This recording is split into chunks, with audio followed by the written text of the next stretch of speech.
다윗의 제국이 솔몬 왕 때 가장 강성한 국가를 형성했다가 우상 숭배로 말미암아 남쪽 유다와 북쪽 이스라엘로 갈라집니다. 그래서 북이스라엘은 저희가 지금까지 읽었던 여로보암 왕이 22년을 통치하고 죽고요. 남쪽 유다는 르호보암 왕이 17년을 다스리다가 세상을 떠납니다. 오늘 본문 15장에서 1절에서 24절까지는 남유다의 아비야 왕과 아사 왕에 대해 기록하고 있습니다. 그리고 25절부터 34절까지는 북이스라엘 나답 왕과 바아사 왕에 대한 기록입니다. 이 왕의 이야기가 이게 이름이 나오니까 좀 혼돈스러울 수 있고 비슷하고 익숙하지 않은 이름이라 또 이 왕이 도대체 어느 나라 왕이지 그런 의문이 있기도 하겠습니다만 정확하게 지금 시대는 북쪽과 남쪽이 나누어져 있는 시대입니다. 그래서 남쪽 왕이 있고 북쪽 왕이 있고 나중에 선지서를 보면은 선지자도 북쪽 왕에게 하나님 보낸 선지자가 있는가 하면 남쪽 유다 왕에게 보낸 선지자가 이렇게 구분되죠. 오늘 본문은 남유다의 세 번째 왕인 아사에 대한 말씀이에요. 아사 왕은 조상이 했던 우상 숭배를 근절했습니다. 성경은 그를 조상 다윗과 같이 여호와 보시기에 정직하게 행하여 그의 마음이 일평생 여호와 앞에 온전했다라고 말합니다. 그러나 그는 그러한 말씀과 어울리지 않게 왕궁과 성전의 기물을 아람의 벤 하닷에게 모두 바칩니다. 그리고 오늘 보니까 말년에 발에 병이 들었다라고 기록합니다. 열왕기의 기록, 열왕기상 또 열왕기하에 기록된 남유다 왕들은 어떤 왕은 선했고 어떤 왕은 악했습니다. 또 어떤 왕은 선했는데 오점이 있었고 어떤 왕은 악했지만 선한 점도 있었습니다. 그 중에 아사는 선했지만 오점이 있는 왕으로 기록되어 있다라는 겁니다. 자, 오늘 9절부터 15절까지의 말씀은 아사가 우상을 없앱니다. 하나님 앞에 그리고 바르게 행하는 삶, 그래서 온전한 삶을 살았다라고 기록합니다. 그리고는 16절에서 22절은 아사가 여호와가 아닌 우상을 섬기는 이방 아람의 도움을 의지합니다. 그리고 23절에 24절은 말년에 발에 병이 들었다. 잘 나가다가 왜 발에 병이 들었다는 얘기를 성경이 했을까? 잘 이해가 되지 않지만 그 말한 이유가 분명히 있다라는 것을 오늘 말씀을 보면 우리도 느낄 수 있습니다. 우리는 아사 왕이 끝까지 잘했으면 좋았을 것이다 라는 아쉬운 점이 있습니다. 그게 성경이 우리에게 알려주고 있는 내용입니다. 좀 끝까지 잘하지 그랬나? 왜 말년에 발병이 났다라는 것을 얘기하고 있을까? 그거에 대한 자세한 건 설명드리지 않겠지만 그러나 그 끝이 이렇게 좀 아주 좀 시원하게 인생을 잘 마쳤던 것이 아니라는 겁니다. 어제도 말씀드렸지만 시작은 반이다. 시작이 잘해야죠. 근데 끝이 더 중요한 거예요. 산에 올라가는 산행이 올라가는 길도 중요하지만 내려올 때 더 조심히 내려가야 하는 거거든요. 이게 우리의 인생에 하나님이 주시는 교훈 중에 한 부분이라고 생각합니다.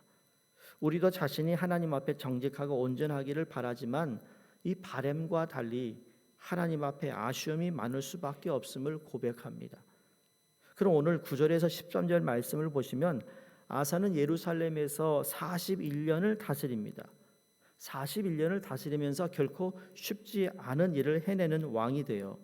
그가 한 일은 통치 기간에 비해서 기록은 짧습니다만 그 짧은 기록에 아사 왕이 하나님 앞에서 잘했던 것과 또 잘못한 모든 것을 기록하고 있어요.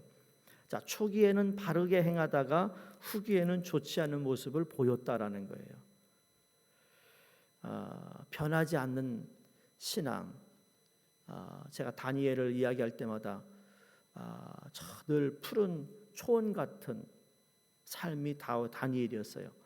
한 번도 그의 푸른 이 색깔이 변하지 않고 끝까지 나이 들어 죽을 때까지 하나님 향하여 푸른 풀밭과 같은 인생을 살았거든요. 사람이 변덕스러우면 안 되고 변하면 안 된다는 겁니다. 좋은 의미에서 변해야죠. 근데 나이가 들어가면서 변덕이 심하고 나이가 들어가면서 그냥 추한 모습을 보인다면 그건 아무리 초기에 훌륭하고 잘 살았다 할지라도 끝의 마무리는 그걸로 결정이 지어진다는 거예요. 여행도 그렇습니다.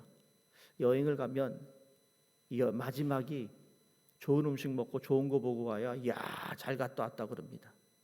처음부터 좋은 거 보여주잖아요. 근데 가면 갈수록 처음 본 거보다 맛이 없고 볼거리가 없으면요, 그거 여행을 잘했다고 얘기하지 않습니다. 그러니까 여행사들이 그렇게 스케줄을 짠다는 거예요. 모르셨죠? 끝에 가서 좋은 거 먹여야 돼요. 근데 은혜 받으면 또 다른 거예요. 은혜 받으면요, 은혜 받아가지고 그냥 눈물 콧물 다 흘리고 그 먹을 것도 없어도 그냥 초코파이 주고 과자 주면 좋다고 먹는 게 또 사람의 모습입니다.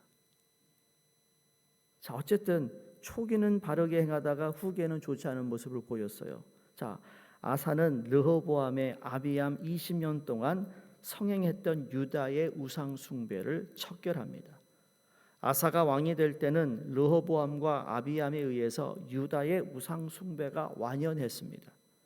아사가 남색하는 자들을 유다 땅에서 쫓아내었다고 하고 있습니다.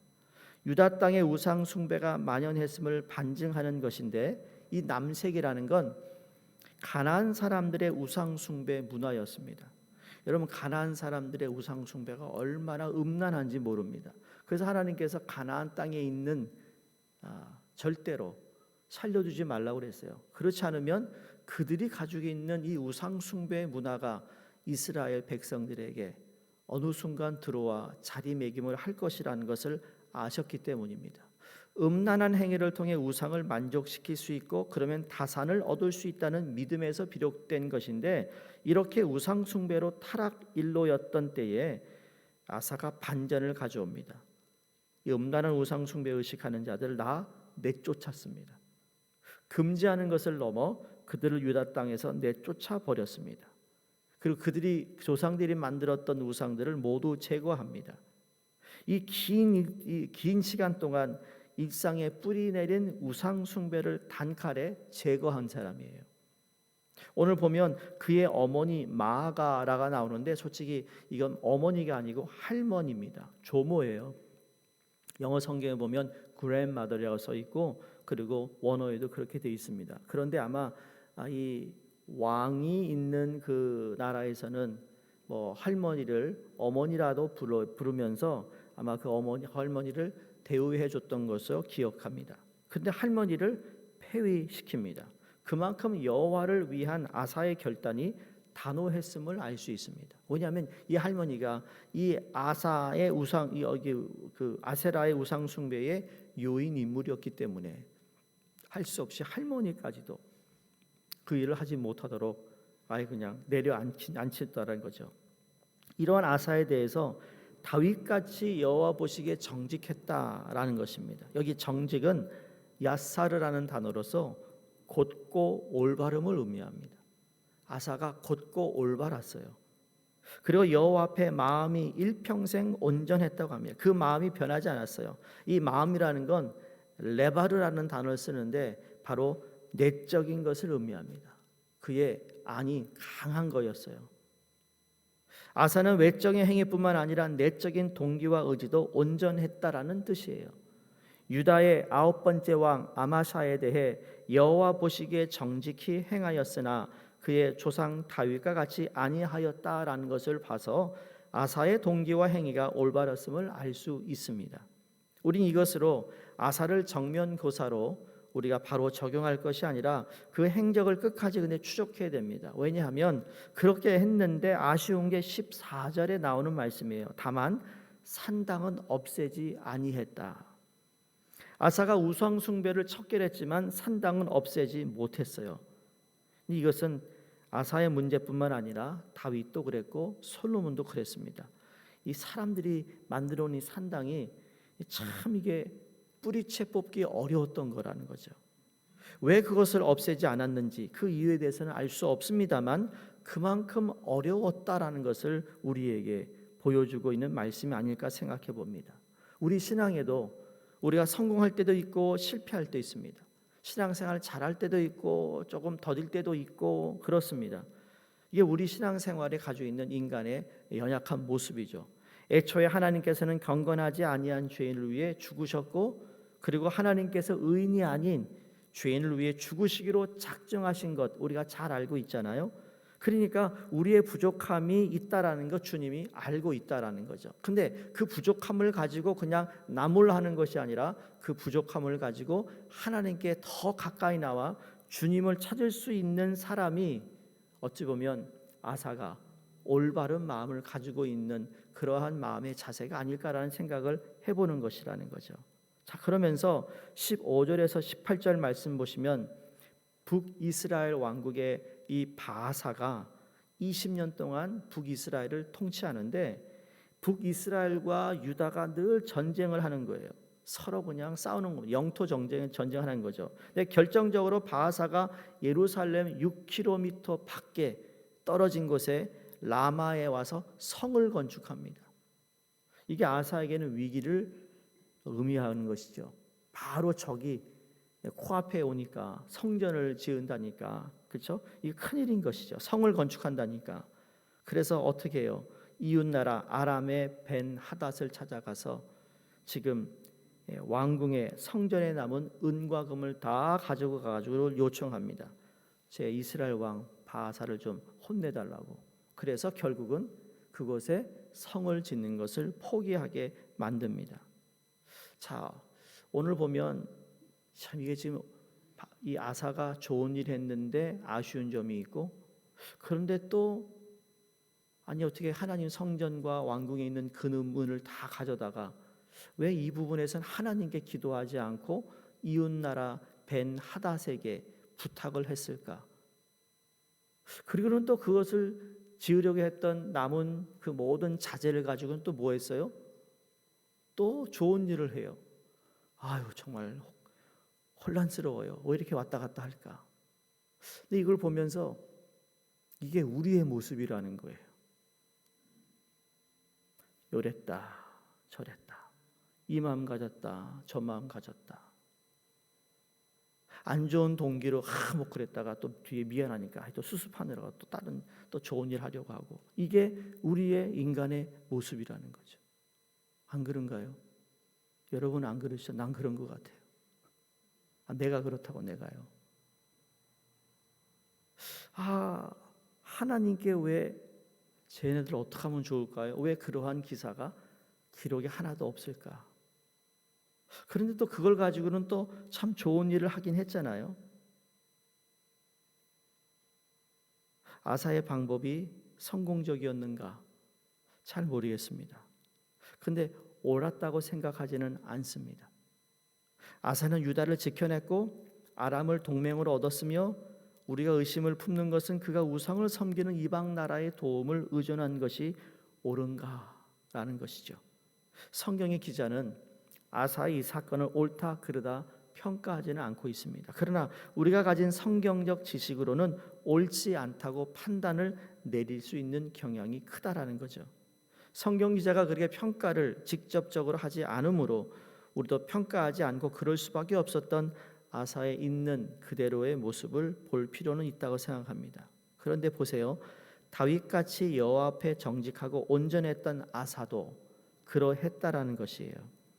우리 또한 믿음을 따라 살기를 원하지만 삶의 문제 앞에서 우왕좌왕하며 다급해 자신의 방법을 내리려고 하진 않았는가라는 생각을 해본다는 겁니다. 일평생 정직하고 온전했던 아사도 그러했다라는 말인데 22절에 이에 아사 왕이 온 유다에 명령을 내려 한 사람도 묘면하지 못하게 하여 바하사가 라마를 건축하던 돌과 제목을 가져오게 하고 그것으로 베냐민의 게바와 미스바를 건축하였다.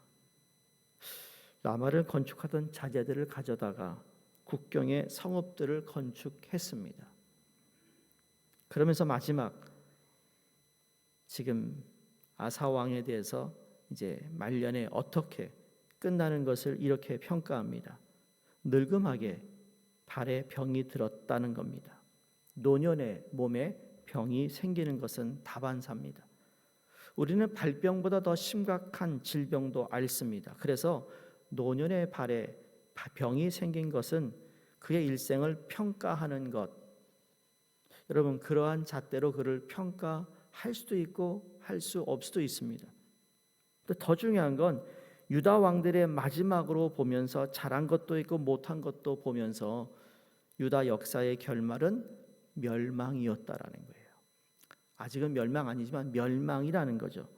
왕들을 교훈 삼아 더 잘해야 한다는 말씀을 하고 있는 동시에 이 왕들에게는 해답이 없다고 말씀하고 있습니다. 다시 말해 인간에게는 해답이 없다. 그럼 해답을 어디서 찾아야 할까요? 여러분 아시는 대로 우리 하나님에서부터 해답을 찾는 거예요. 우리도 자신이 하나님 앞에 온전하기를 바라지만 바람과 달리 현실은 하나님 앞에 아쉬움이 많은 왕들과 별 차이가 없다라는 겁니다. 아사의 삶이 여호와 앞에 정직하며 한평생 그 마음이 온전했음에도 삶의 위기에는 다급하여 이방 나라의 도움을 의지했습니다. 노년에는 발에 병이 들었습니다. 우리가 많은 노력을 해서 아사처럼 다윗같이 하나님 앞에 정직하고 한평생 온전했다는 평가를 받는 것, 여러분 그런 바람이 있다 할지라도 우리 여전히 여장하고 부족하고 정말 부끄러울 때가 많다라는 겁니다. 그래서 우리는 십자가가 필요한 것이고 예수의 은혜가 필요하신 거고 하나님의 우리의 불쌍히 여기심을 필요로 한다는 사실을 인정해야 된다는 것이죠. 누가복음 7장 28절에 내가 너에게 말하노니 여자가 낳은 자 중에 요한보다 큰 자가 없도다. 그러나 하나님 나라에서는 극히 작은 자라도 그보다 크니라 하시니라 말씀합니다. 우리가 하나님의 말씀을 따라 믿음으로 살려고 노력한다 해도 삶의 문제 앞에 약해지고 몸에 병이 들 수도 있어요. 그러나 하나님 앞에 늘 믿음으로 서려고 한다면, 이 의지를 버리지 않는다면, 하나님을 찾아야 된다는 그 작은 소망이라도 내가 끝까지 붙잡고 있다면 하나님 나라에서는 세례 요한보다 작은 사람이 아무도 없다 말씀합니다. 그것은 우리가 우리 자신의 노력으로 하나님의 백성이 되는 것이 아니라 예수 그리스도 십자가의 희생으로 되는 것이라는 말씀을 하고 있습니다. 오늘 하루도 그 희생을 의지하여 또한 삶에서 희생을 실천하는 우리 모두가 되기를 바랍니다. 오늘의 우왕좌왕한 우리의 모습 가운데 하나님, 그 영어 찬양에 또 그렇게 해서 I need every hour라고 그랬어요. 하나님, 나는 매 시간마다 하나님이 필요합니다. 매 시간마다, 하나님 매 순간마다 나는 하나님이 있어야 합니다. 이것이 오늘 하루의 일과 가운데 그 하나님을 인정하고 그분께 모든 것을 의지하고 그분께 우리가 신뢰하며 오늘도 승리하시기를 주의 이름으로 축원드립니다. 하나님 아버지, 아사는 다윗같이 정직하고 일평생 마음이 온전했다는 칭찬을 받았습니다. 그러나 우리는 그가 후기에 아람의 도움을 의지하고 발에 병이 든 것으로 그의 삶 전체를 우리가 보면서 아쉬움이 참 많습니다만 이 모습 또한 우리의 모습임을 보게 하여 주시옵소서. 저희가 아사에게 배워 그보다 더 나은 삶을 산다고 해서 구원을 얻은 것이 아니요, 우리는 오직 예수 그리스도를 의지함으로 구원받고 그리스도를 의지함으로 오늘도 살아갈 수 있는 힘이 있음을 고백하게 하여 주시옵소서. 하나님, 우리가 늘 주님을 생각하게 하여 주시옵시고 주님의 도움 없이는 살아갈 수 없는 존재임을 오늘 이 아침 고백하며 우리에게 주어진 하루를 하나님 영광 받아 주시고 우리와 동행하여 주시옵소서. 감사드리며 예수님 이름으로 기도드리옵나이다. 아멘. 우리 함께 기도하겠습니다. 남아공 아프리카에 계신 김종석, 곽용섭, 안성준 선교사님과 또 세네갈의 조항수, 조시경 선교사님이 기도해 주시고요. 또 가을 가족 축제 이번 토요일 우리 슈박스 패킹 파리가 있습니다. 또 주일날 우리 감사 주일이고 또 구역 축제가 있는데 이 모든 걸 통해서 하나님 영광 받으시고 또 구역 축제를 통해서 우리 모든 성도님들이 단합하고 하나 되어 하나님께 영광 돌리게 하여 주시옵소서. 우리 다 함께 기도하겠습니다.